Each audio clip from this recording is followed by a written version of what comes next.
Tirupati YCP సమన్వయకర్త Bhumana Abhinay Reddy comments చేశారు. తిరుమలలో ఓ ముస్లిం వ్యక్తి ఎలా నమాజ్ చేశాడు? అధికారుల మధ్య సమన్వయ లోపం కనిపిస్తోంది. తిరుమలలో భద్రత వైఫల్యాలు జరుగుతున్నాయని వైఎస్ఆర్ కాంగ్రెస్ ను పార్టీ పదే పదే వస్తూనే ఉంది. మేము ముందే చెప్పింది నిజమైంది. అసలు ఆ వ్యక్తి ఎలా వచ్చాడు? నమాజ్ చేయడానికి అవకాశం ఎలా వచ్చిందో తెలియదు. టీటీడీ ప్రక్షాళన, సనాతన ధర్మం ఏమైంది? రాజకీయాలు పక్కన పెట్టి భక్తుల మనోభావాలు దెబ్బతినకుండా చర్యలు చేపట్టండి. అందుకు వైసీపీ కూడా సహకరిస్తుంది. అంతేకాని తిరుపతికి చెందిన ఓ బీజేపీ నాయకుడు ఓ వ్యక్తి తిరుమలలో నమాజ్ చేస్తే మాకేంటి సంబంధం అని అన్నారు.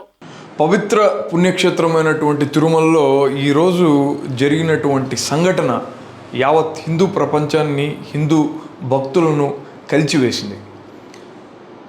అక్కడికి ఒక ట్యాక్సీలో వచ్చినటువంటి ముస్లిం డ్రైవర్, ముస్లింలు రావడం తప్పు కాదు, ముస్లింలలో కూడా ఎంతోమంది వెంకటేశ్వర స్వామిని భక్తితో పూజించేటటువంటి వారు ఉన్నారు. కానీ టీటీడీ చట్టాలు చాలా క్లియర్గా హిందూయేతర వ్యక్తులు ఎవరు కూడా హిందూ మతానికి సంబంధించినటువంటివి కానటువంటి ప్రాక్టీసెస్ ఏదన్నా చేస్తే వాళ్ళందరూ కూడా శిక్షార్హులు అవుతారు. అలాంటివి చేయడానికి ఏమాత్రం కూడా తిరుమలలో వీలుండదు. మరి ఈ వ్యక్తి నమాజ్ చేయగలిగేటటువంటి అవకాశం ఎలా వచ్చింది? పదే వైఎస్ఆర్ కాంగ్రెస్ పార్టీ కొన్ని నెలలుగా తిరుమల క్షేత్రంలో విజిలెన్స్ లోపాలు కొట్టొచ్చినట్టుగా కనపడుతున్నాయి. అధికారుల మధ్యన సమన్వయ లోపం లేకపోవడం కారణంగానే అనేకమైనటువంటి దుర్ఘటనలు కొండపైన జరుగుతున్నాయని వాపోతూ వస్తూ వచ్చింది.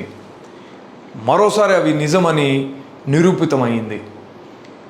ఈరోజు అతనిని నమాజ్ చేయడానికి ఎలా అనుమతించబడ్డాడో తెలియదు. సరే, అక్కడ అతను నమాజ్ చేస్తుంటే ఆ విజిలెన్స్ వాళ్ళు ఏం చేస్తున్నారో తెలియదు. అసలు విజిలెన్స్ వాళ్ళు ప్రాపర్ పెట్రోలింగ్ చేస్తున్నారో లేదో కూడా అర్థం కావడం లేదు.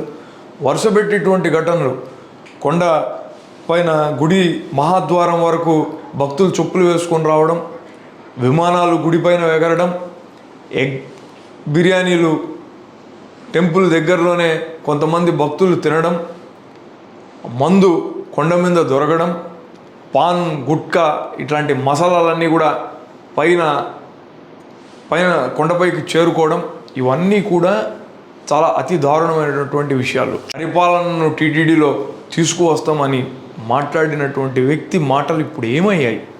సనాతన ధర్మపు ముసుగును వేసుకున్నటువంటి మరో వ్యక్తి ఎక్కడికి పోయాడు? ఎందుకని నోరు తెరవట్లేదు? అయ్యా, రాజకీయాలని అటుంచి భక్తుల మనోభావాలకు సంబంధించినటువంటి విషయాలలో మీరు కఠినమైనటువంటి నిర్ణయాలు తీసుకోండి అని పదే వైఎస్ఆర్ కాంగ్రెస్ పార్టీ మిమ్మల్ని కోరుతోంది. మీకు ఈ విషయంలో మేము సంపూర్ణమైనటువంటి సహకారాన్ని అందిస్తాం. రాజకీయాలు చేయడానికి మేమేం లేం, తప్పులను ఎత్తి చూపుతున్నాం. ఈరోజు ఒక తప్పును ఎత్తి చూపితే ఇక్కడ ఉన్నటువంటి స్థానిక బీజేపీ నాయకుడు దీనికి అంతటికీ కారణం వైఎస్ఆర్ కాంగ్రెస్ పార్టీ నాయకులని మాట్లాడుతున్నారు. నమాజ్తో, ఒక ముస్లిం వ్యక్తి కొండ మీద చేసినటువంటి నమాజ్తో స్థానిక వైఎస్ఆర్ కాంగ్రెస్ పార్టీ నాయకులకి ఏ విధమైనటువంటి సంబంధం ఉందండి? ఈ పద్ధతి మారాలి, ఈ దారుణాలు ఆగాలి.